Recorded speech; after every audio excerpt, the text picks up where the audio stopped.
이제 나이가 들수록 운동은 필수인데요. 중년 이후에 운동을 할 때 적정 운동 횟수와 시간은 어느 정도가 좋을까요? 말씀대로요. 우리가 특히 뭐 젊을 때도 마찬가지입니다만 중년 이후의 운동은요. 선택이 아닙니다. 반드시 해야 되는 어떤 필수적인 생활 습관인데요. 중년이 되게 되면 우리가 이제 40대 후부터 근육량이 빠진다 그러는데 중년 이후가 되면요. 이제 근육량이 무조건 또 빠지게 되잖아요. 그렇기 때문에 이제 대사도 떨어지고 이제 그런 현상이 되는 거죠. 그래서 이제 어쨌든 규칙적인 운동이 굉장히 중요한데 일반적으로 건강을 위해서 이제 제가 권장하는 운동은요. 사실은 운동은 매일 해야 됩니다. 왜 그러냐 하면 우리가 운동과 움직임, 뭐 정 운동을 못하면 일상에서 많이 움직여줘야 됩니다. 움직여야지만이 우리 몸의 혈액 에너지라는 게 순환이 되거든요. 그래서 사실은 매일 하루 30-40분은 좀 시간을 내서 운동을 하는 게 굉장히 중요하다라는 말씀을 드리고 이제 운동에는 잘 아시다시피 두 가지가 있잖아요. 우리가 유산소 운동, 땀을 흘리면서 유산소 운동을 하게 되면 몸에 필요 없는 지방 찌꺼기가 태워지는 거죠. 그래서 스피드 워킹이라든지 자전거를 탄다든지 또 조깅이나 수영 뭐 또 등산이라든지 이런 건 이제 굉장히 좋은 거죠. 심폐 기능을 강화하고 또 혈액순환을 개선하는 데 굉장히 좋고요. 이런 유산소 운동을 좀 해주는 게 좋겠다. 이제 이 말씀을 드리고 이제 두 번째는 근력 운동입니다. 나이가 들면 이제 근육이 줄기 때문에 이제 근력 운동은 이제 어떻게 하는 게 좋으냐 하면 일종의 저항성 운동이라고 그러는데요. 우리가 걸을 때도 근육을 키우기 위해서는 파워 워킹을 땅바닥에 발바닥에 지면에 저항을 느끼면서 이제 걷는 거, 엉덩이 힘을 주면서 걷는 거거든요. 이제 그것도 좋습니다만은 제가 제일 추천하는 게 뭐냐면 계단 오르기입니다. 계단 오르기. 이 우리 몸의 근육의 한 70%는 엉덩이, 허벅지, 하체에 있거든요. 그래서 하체 중심의 운동이 되면서 근육량을 키우는데도 좋을 뿐만이 아니라 제가 현대인들한테 계단 오르기를 굉장히 강조하는 이유는 왜냐하면 이 계단을 오르게 되면요. 하체를 쓰면서 정신적인 스트레스를 받는다든지 뭐 하면서 자율신경이 깨지면서 예민해져 있잖아요. 또 우리가 뭐 업무를 보면서도 머리를 많이 쓰게 되고 이런 그 에너지를 상기되어 있는 위에 있는 에너지를 아래로 끌어내리는 가장 좋은 방법이 이 계단 오르기다. 그래서 계단 오르기는 하체 근력 운동뿐만이 아니라 우리 몸의 에너지 균형을 잡아주면서 자율신경의 안정을 잡아주기 때문에 오히려 좋은 명상이 될 수 있다. 일종의 움직이는 명상으로서는 최고의 운동이 계단 오르기다. 이제 이렇게 제가 말씀을 드릴 수가 있겠습니다. 그러면 이제 공복 운동과 식후 운동 중에 다이어트 효과를 높이려면 어떤 것이 더 좋을까요? 우리가 이제 운동을 하는데 빈속에 하느냐 아니면은 밥을 먹고 하느냐 이제 이것도 사실은 뭐 여러 가지 썰이 있습니다만은 그건요 사람의 몸 상태에 따라서 선택이 다른 겁니다. 만약에 내가 평소에 손발 차고 소화 안 되고 또 에너지 생성이 안 돼서 뭐 팔다리 가늘면서 복부 비만이 이런 경우에는요. 그냥 빈속에 하게 되면요. 어떻게 되냐면 에너지가 부족한데 운동을 하게 되면 이게 운동이 아니라 노동이 되는 겁니다. 오히려 근육이 빠져나가면서 더 힘들어질 수가 있거든요. 그래서 에너지 생성이 안 되는 사람은 반드시 음식을 드시고 식사를 후에 어느 정도 조금 소화가 된 다음에 뭐 아니면 소화를 위해서 가벼운 산책부터 이렇게 운동해 주는 게 굉장히 좋겠다라는 말씀을 드리고 그다음에 이제 에너지 순환이 안 되는 사람은 평소에 에너지는 몸에 많아요. 지방이 많고 전신적인 비만이고 이런 경우에는 그냥 식후에 운동은 별로 도움이 안 될 수가 있습니다. 뭐 에너지를 돌려주는 데는 도움이 됩니다만 사실은 축적되어 있는 지방을 끌어내서 소모를 시키는 데는 공복에 운동을 해야 되는 거죠. 그래서 공복에 뭐 어떻게 보면 이제 유산소 운동이랄까요? 땀을 많이 흘리고 지방을 태울 수 있는 이제 그런 운동을 하는 게 좋고요. 그 다음에 이제 우리가 또 아침 운동과 저녁 운동이 있잖아요. 그래서 이 아침 운동과 저녁 운동을 조금 말씀을 드리면 기본적으로 우리가 생체 몸의 어떤 에너지 흐름으로 봤을 때는 아침에는 태양이 이제 지구에 내려 비치면 모든 만물의 생명체가 일어나서 활동을 해야 되는 거거든요. 그래서 아침 운동을 통해서 몸을 깨워주는 것은 굉장히 좋은 겁니다. 우리 건강에. 그래서 일단 아침에 할 거냐 저녁에 할 거냐를 질문했을 때는 반드시 아침을 선택하라는 말씀을 드리고요. 그리고 이제 부득이한 경우에 이제 저녁에 운동을 할 때는 너무 과격하거나 격렬한 운동을 해서는 안 됩니다.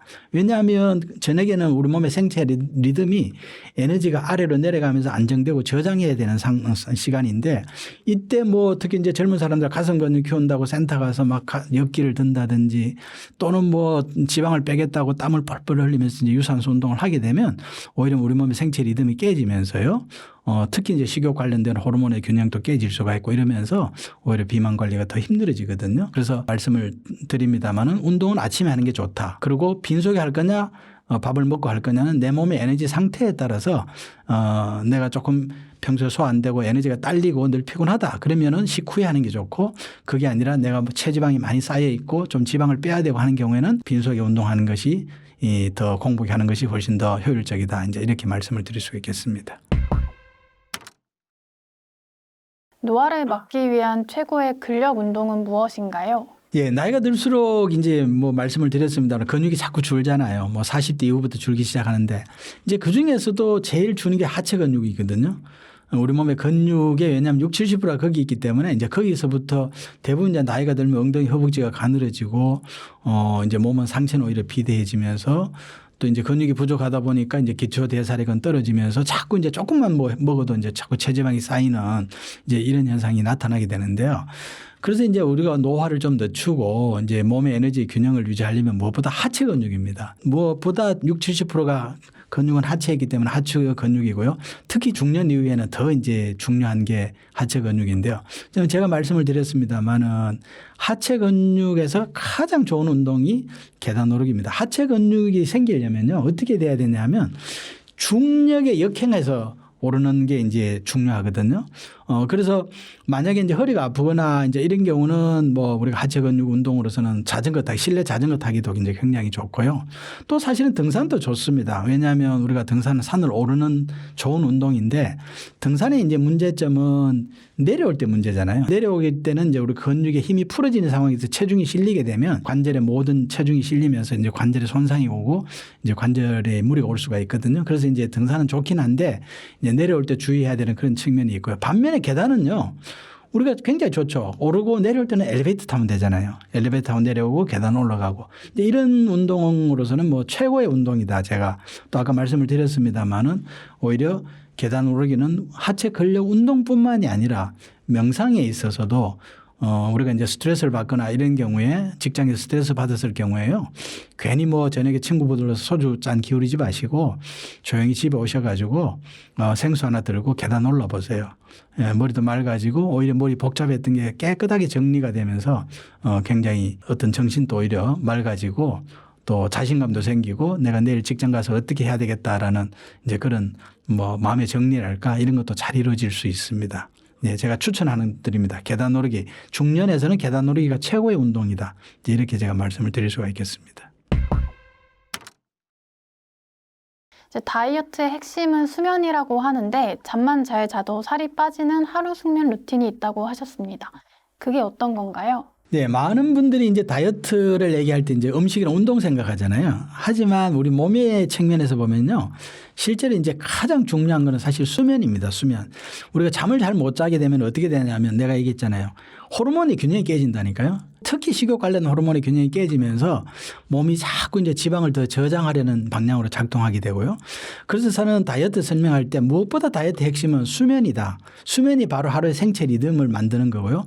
또 이게 혈액의 질을 결정하는 그런 핵심적인 요소다. 이제 이렇게 말씀을 드립니다. 그래서 우리 몸에는 이제 대사를 조절하는 그 생체 리듬 제가 얘기를 드렸잖아요. 제일 중요한 게 밤 10시부터 새벽 2, 3시까지는 이게 이제 호르몬의 생성이 깊은 수면을 통해서 우리 몸이 회복되면서 호르몬이 활발하게 이제 생성하는 그런 타임인데 이제 이때 잠을 안 자게 되면 호르몬이 부족해지면서 모든 그 생체 리듬이 다 깨지는 거거든요. 그래서 수면의 골든 타임도 우리가 밤 10시부터 새벽 5시까지 이제 자라고 보통 얘기를 하고 있습니다. 그리고 이제 10시부터 2시까지는 우리 뭐 구독자분들도 잘 아시겠습니다만은 성장 호르몬이라는 게 나오거든요. 그래서 우리가 어린애들 일찍 재우라는 거잖아요. 그 시간에 호르몬이 나오기 때문에 이제 그 시간이 굉장히 중요하다. 무엇보다. 그래서 다이어트는 음식과 운동도 중요하긴 합니다만 에너지 생성과 순환 측면에서 중요하긴 합니다만 그걸 총괄하는 게 바로 수면이다. 그래서 수면에 일종의 숙면을 위한 루틴이 좀 필요하다. 이제 이렇게 말씀을 드리고 그 루틴을 간단히 말씀을 드리면 이제 가능하면 밤 10시 전후에 자는 게 좋은데 늦어도 11시 전에 자라. 이 11시 전에 자려면 아침에 일정하게 일어나는 그런 기상 습관이 더 중요하다. 아침에 일정하게 일어나지 못하면요. 저녁에 일정한 시간에 잠들기가 힘듭니다. 그리고 이제 두 번째는 잠들기 전에 요즘 뭐 유튜브도 많이 보고 합니다만 스마트폰이나 특히 이제 블루라이트 같은 이제 우리가 이 강한 빛이죠. 전기 빛도 마찬가지고 이런 빛을 줄이는 게 중요하고요. 그다음에 이제 늦은 시간에 또 야식을 하게 되거나 또 너무 심하게 운동을 하거나 이런 것도 이제 다 몸의 리듬을 깨는 이제 그런 측면이 있기 때문에 무엇보다도 이제 수면이 중요하다라는 말씀을 드리고요. 이제 결론적으로 조금 정리해서 말씀을 드리면 제가 이제 내 몸 에너지 다이어트 혁명이라는 이제 책을 서두에도 말씀을 드렸습니다만은 이 책의 핵심은 무조건 적게 먹고 많이 움직이는 게 살을 빼는 게 아니다. 내 몸의 에너지가 잘 만들어지고 잘 순환이 되고 또 일정한 밸런스를 이루고 있으면 모든 건강이 좋아질 수 있다. 이 다이어트는 제가 말씀드렸습니다마는 일반인들이 가장 관심을 가지는 부분이 다이어트이기 때문에 이 다이어트를 가지고 에너지 생성, 순환, 균형이 깨졌을 때 어떤 문제가 생기고 또 이걸 해결하면 어떻게 변화가 되고 필요 없는 살은 자연스럽게 빠질 수 있다라는 걸 이제 설명하기 위해서 이 책을 썼다고 말씀을 드렸습니다마는 결론적으로 말씀을 드리면 살은 빼는 게 아니다. 살은 빼는 게 아니라 내 몸의 혈액 에너지의 기능을 정상화하면 자연스럽게 빠지는 것이다라는 말씀을 드리고 다이어트를 위해서는 내 몸이 과연 평소에 내가 일정한 필요한 에너지만큼 음식을 잘 먹고 있느냐 규칙적으로 또 내가 필요한 에너지가 이게 각 세포에 잘 갈 수 있도록 내가 일정한 운동을 하고 있느냐 또는 내가 잠을 일정한 시간에 자고 일정한 시간에 일어나면서 이 호르몬에 특히 식욕 관련 호르몬이 균형이 깨지지 않게 잘 안정되게 관리하고 있느냐 이제 이 점을 꼭 여러분들은 좀 챙기시면 건강한 다이어트를 성공하실 수 있다 이렇게 말씀드릴 수 있겠습니다. 저는 한 35년 넘게 대학에서 이제 진료와 연구를 하면서 환자들을 보면서 늘 좀 안타깝게 생각했던 것이 하나 있는데 사실 우리가 겪는 대부분의 질병은 갑작스러운 사고라든지 어떤 감염병이 아니면 결국 우리 몸의 문제에서 오는 거거든요. 예를 들어서 혈압, 당뇨, 고지혈증, 비만, 관절염 같은 질환도 몸의 문제로 나타난 하나의 어떤 결과물이라는 거죠. 근데 이제 대부분의 사람들은 이제 어디가 아프면 병원에서 이제 병명 진단을 받게 되잖아요. 그러면 이제 그 병명에만 이제 집중해서 이제 치료를 받는다는 겁니다. 만약에 예를 들면 혈압이라든지 당뇨, 고지혈증 같은 경우 이제 약을 많이 복용하잖아요. 그죠? 요즘 언론에 보니까 고혈압만 해도 한 4조 정도의 의료비가 소모가 된다고 그러는데요. 사실은 지금 평생 이 약을 먹는다는 거는 병을 완전히 치료한다기보다는 어떻게 보면 위험을 관리하는 것에 가깝거든요. 그래서 허리나 무릎, 어깨 같은 관절 질환도 마찬가지입니다. 이 몸이 만약에 건강한 사람이 우리가 일상생활을 하면서 좀 어깨를 다치든 허리를 조금 다쳤다고 한 경우에는 어디 병원에서 물리치료나 또 침이나 이렇게 치료를 한 2, 3주 받으면 회복이 되는 게 정상이거든요. 하지만 이제 몸의 상태가 이미 약해져 있는 경우에는 그 손상을 받은 부위만 치료를 해서는 회복이 안 된다는 거죠. 몸 스스로 회복할 수 있는 여력이 안 된다는 거거든요. 이제 이런 경우는 통증이 6개월 이상 만성화되고 또 어떤 경우는 이제 수술을 하게 되고 또 수술을 해도 또 재발해서 2번, 3번 이런 환자분들을 이제 보는 경우에 이제 굉장히 사실은 안타까운 생각을 많이 하게 됐죠. 그래서 이제 제가 말씀드리고 싶은 것은 뭐냐면 이런 치료를 받지 말자는 것은 아닙니다. 그게 아니라 이런 치료들은 약을 먹는다든지 또 어떤 주사를 맞는다든지 이런 치료들은 위험한 상황을 막기 위해서 이제 약이 꼭 필요한 경우도 있거든요. 혈압약 같은 경우는 우리가 심장이나 뇌질환의 어떤 그런 걸 막기 위해서는 반드시 먹어야죠. 우선은 급하니까. 하지만 그 약을 먹는다는 자체가 이제 치료가 되는 것이 아니라 더 중요한 거는 이 질환들이 왜 왔을까 하는 어떤 그런 근본적인 원인을 찾아서 회복하는 게 굉장히 중요하거든요. 그래서 이제 결론적으로는 병명에 집중하기보다는 병명에 대한 치료라는 거는 우선의 일시적인 어떤 위기 관리 상황이라고 생각을 하시고요. 그 병이 온 어떤 근본적인 몸의 문제를 치료하는 것이 중요하다는 게 제가 이제 전하고자 하는 그런 메시지고요. 그래서 이걸 어떻게 보면 일반인들한테 좀 어떻게 쉽게 전할 수 있을까 하는 고민을 하게 되다가 내 몸 에너지 다이어트 혁명이라는 책을 이제 쓰게 된 거죠. 그래서 이 다이어트라는 주제를 쓰게 된 것도 사람들이 이제 가장 관심을 가지는 주제가 바로 다이어트잖아요. 그래서 이 다이어트 책을 통해서 다이어트에 대한 부분도 많은 내용이 들어있습니다만 그거보다는 건강의 원리를 좀 알고 싶다 하는 게 이제 주 목적이었습니다. 그래서 이제 많은 분들이 대부분 이제 다이어트라고 그러면은 어떻게 보면 적게 먹고 또 많이 움직이고 하는 체중이라든지 칼로리의 문제를 많이 생각을 하잖아요. 그렇지만은 사실은 우리 몸은 단순하게 적게 먹고 많이 움직인다는 그 자체가 지속적으로 의지적으로 할 수도 없고요. 왜냐하면 우리 몸이라는 건 서로 굉장히 어떤 유기적인 하나의 시스템으로 되어 있거든요. 그래서 그 단순한 어떤 그런 원리로서 해결될 수 있는 그런 문제가 아니라는 말씀을 드리고요. 또 이 책을 통해서 단순하게 어떤 살을 빼는 게 아니라 내 몸의 어떤 건강의 원리를 이해하고 또 비만에 대한 어떤 본질을 이해하면 자연스럽게 살은 그냥 빠지는 거다. 제가 이제 늘 환자분들한테도 얘기를 합니다만은 건강이 회복이 되면 살은 빼는 게 아니라 살은 빠지는 거다. 이렇게 이제 말씀을 드리고 제가 사실 오랜 임상과 또 연구를 통해서 느낀 건 뭐냐면 건강의 핵심은 어떤 특별한 약이나 특별한 어떤 방법이 아니다.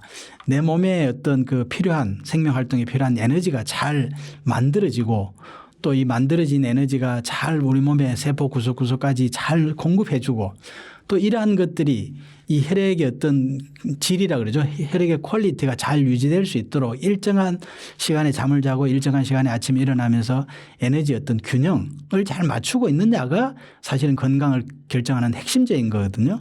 그래서 저는 이제 이 다이어트는 이제 어떤 살을 빼는 어떤 그런 기술이라기보다는 몸을 회복하는 그런 과정이라고 말씀을 드리고요. 아무쪼록 이 책이 또 많은 분들에게 어떤 건강과 다이어트를 바라보는 어떤 새로운 어떤 관점이랄까요?